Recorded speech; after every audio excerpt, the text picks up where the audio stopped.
Ben Fischer is a Marshall Scholar studying the technical and social implications of privacy-preserving age assurance at the University of Edinburgh. He had a chance to sign an open letter from a group of scientists calling for a moratorium on age assurance laws globally. He chose not to sign it.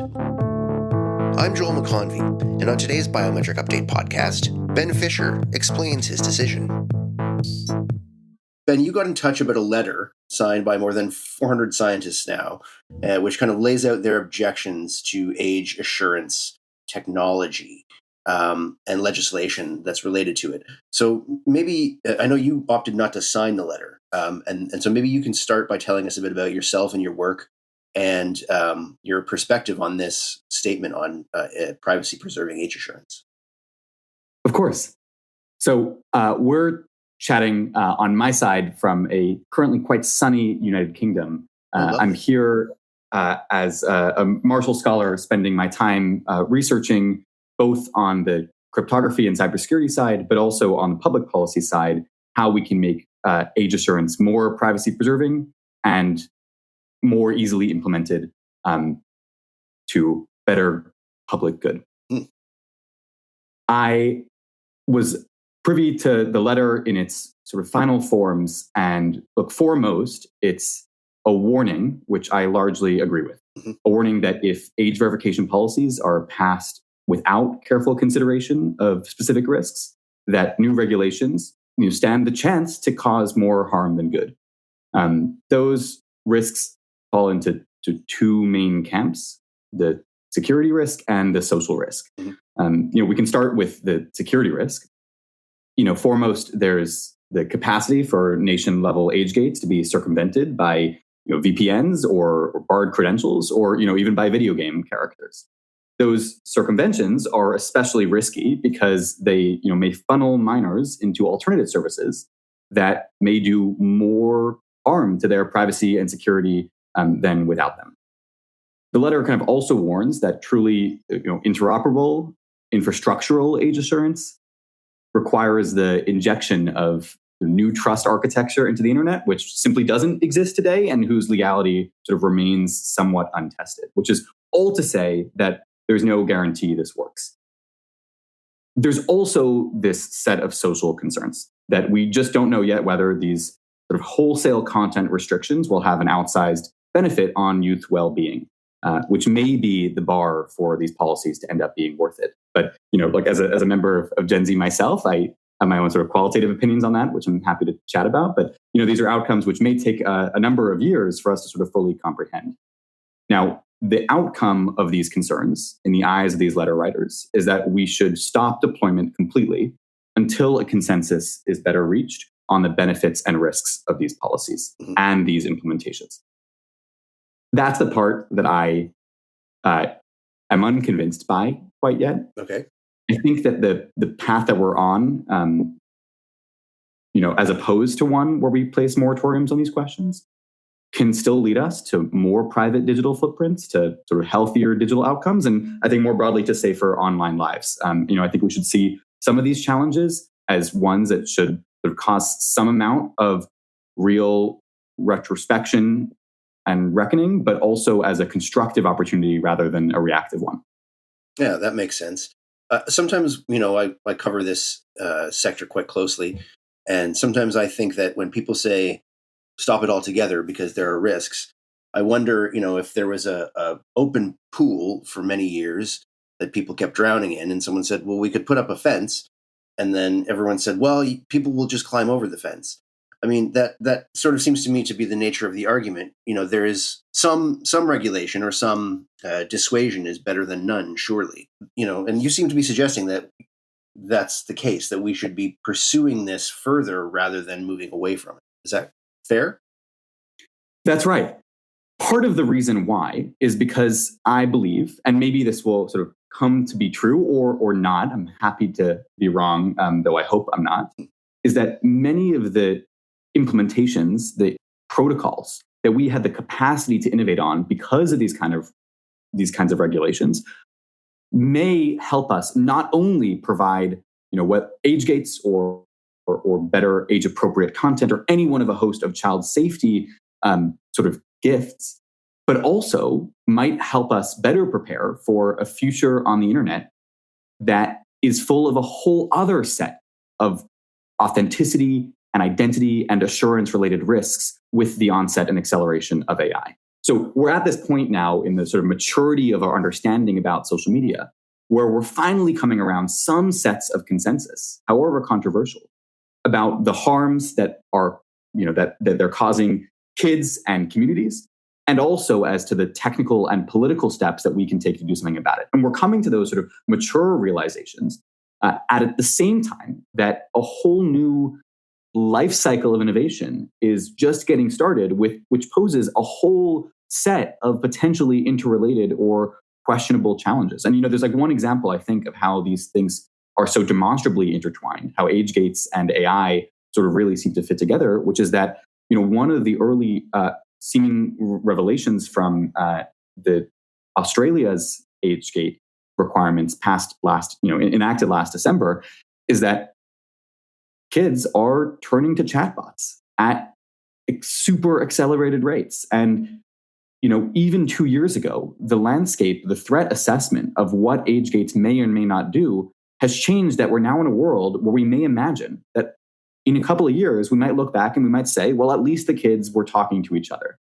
So we're working on some of these things, not only for their own sake, not only for the safety of people on platforms as they exist today, but also for a world in which what it means to be a person on a platform is going to be wholly different for other reasons just a couple of years from now. So I am curious, as a member of Gen Z, because a lot of this is old people, oldsters talking about what's bad for the youth. And so what is your take on the value of social media versus the harm? I, as a now person in my late 40s, am finding myself very much moving away from it. But that's different for younger people. Would you be sorry to lose social media?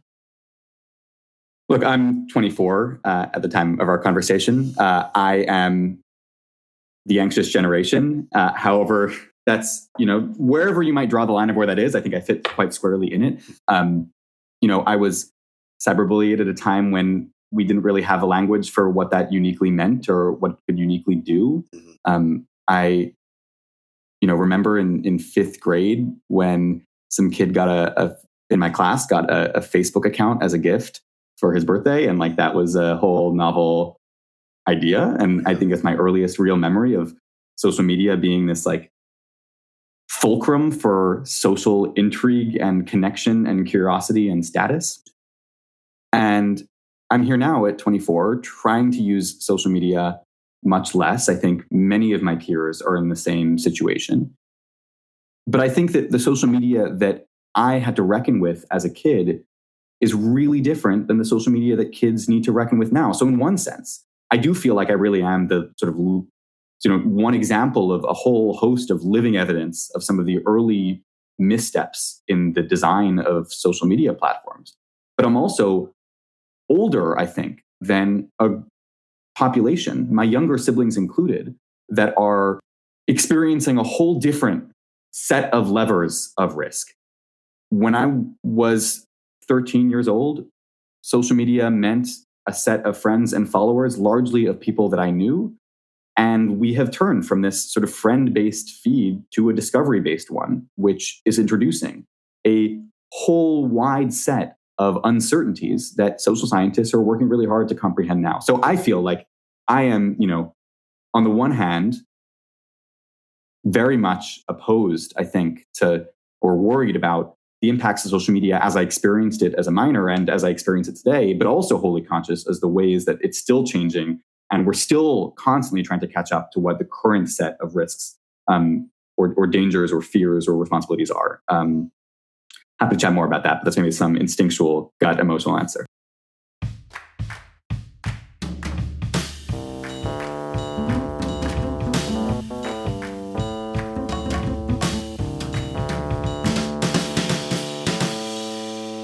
It seems to me that we have this concern about age assurance technology. It's going to be privacy invasive. It's going to, there's going to be breaches, but we don't ever seem to give the same sort of vetting process, or apply the same vetting process to the technologies we're applying this to. So, my thinking is, part of the problem with social media is that we didn't regulate it fast enough and it became uncontrollable.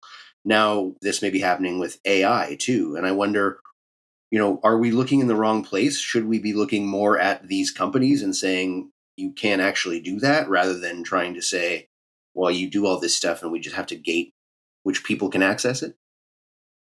Yeah, I think this is the perfect example of the Collingrens dilemma, right? Which is an idea from the 80s where you can map the life cycle of an innovation from sort of day zero to end stage maturity. And on day zero, you have the minimum amount of information about the consequences of that technology and kind of what you should do to amend its future, but the maximum amount of control to do so. And by the end of the maturity of the product, the opposite is true, where you have all the information about what you can do about it, but the least amount of control, because it's saturated in the public in a way that is impermeable, irrevocable. And I think that we are, we always hope that we're still on the left-hand side of that journey, that we still have more capacity to control than less.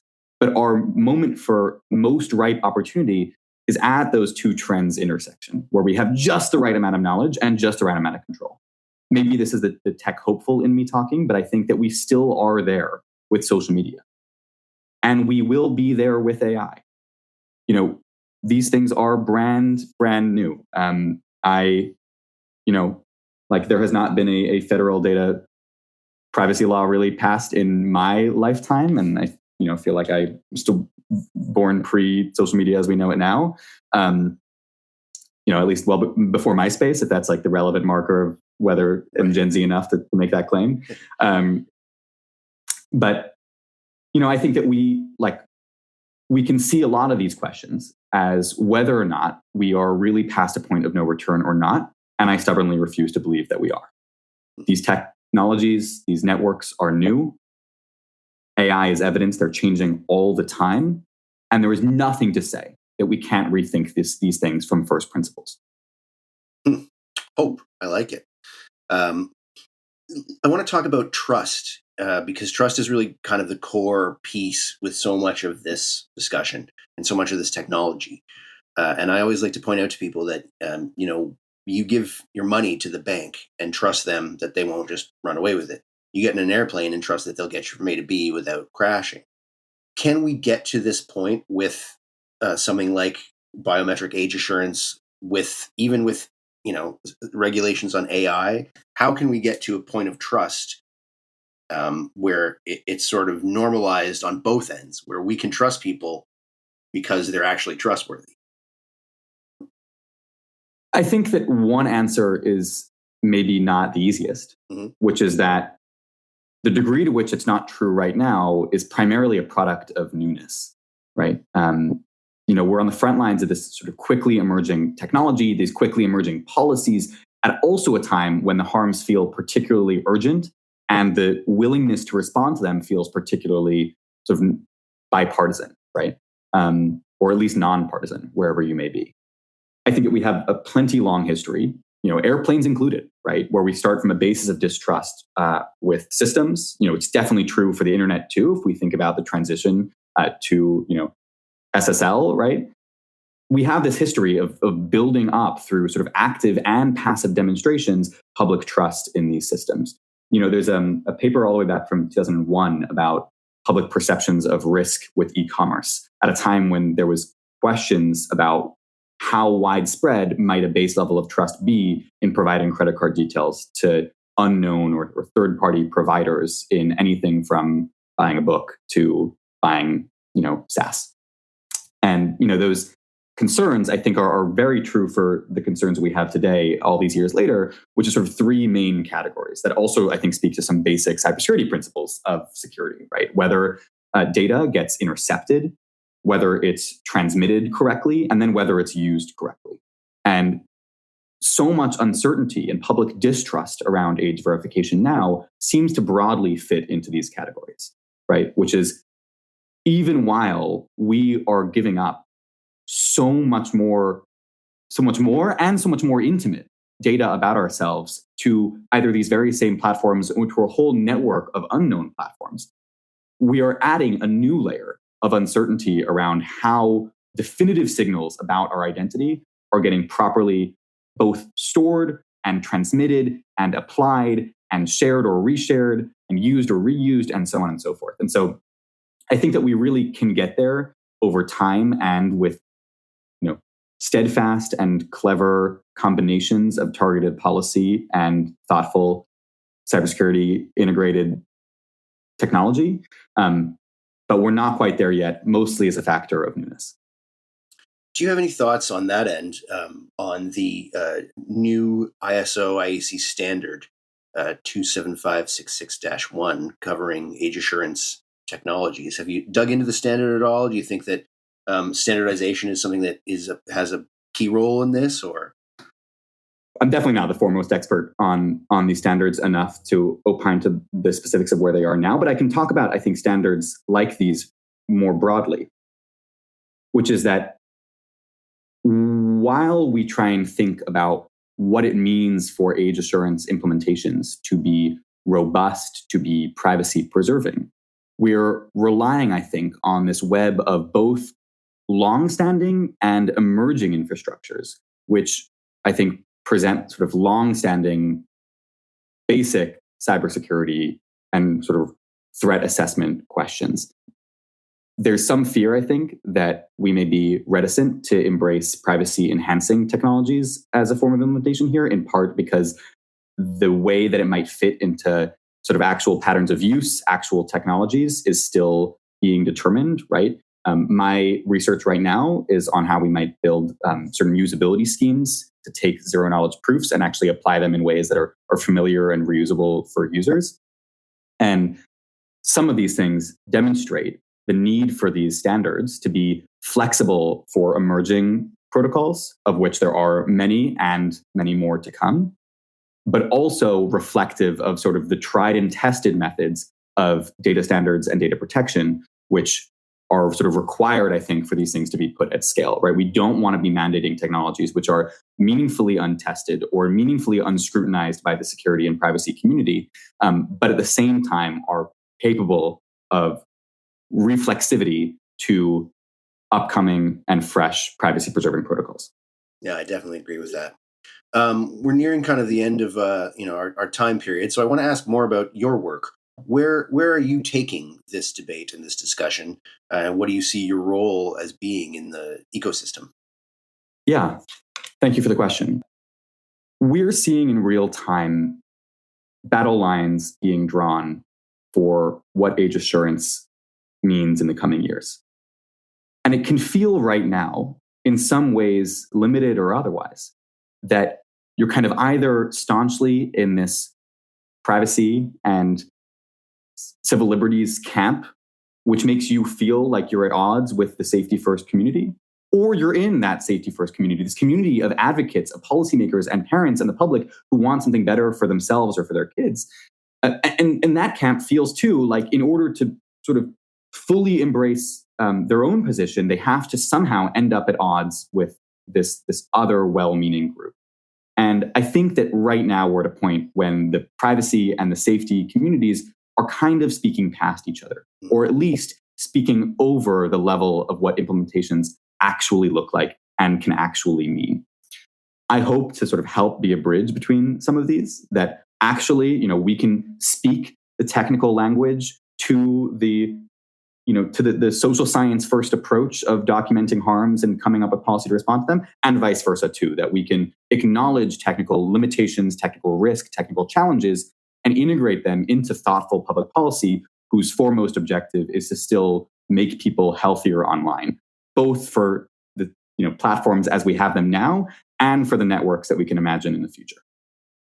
Well, I'll tell you, Ben, listening to you and hearing your insights and your knowledge gives me hope that we are on a path that is navigable. And it's great to know that people like yourself are working on the problem. So thank you again for joining us today. It's been a real pleasure. Thank you so much.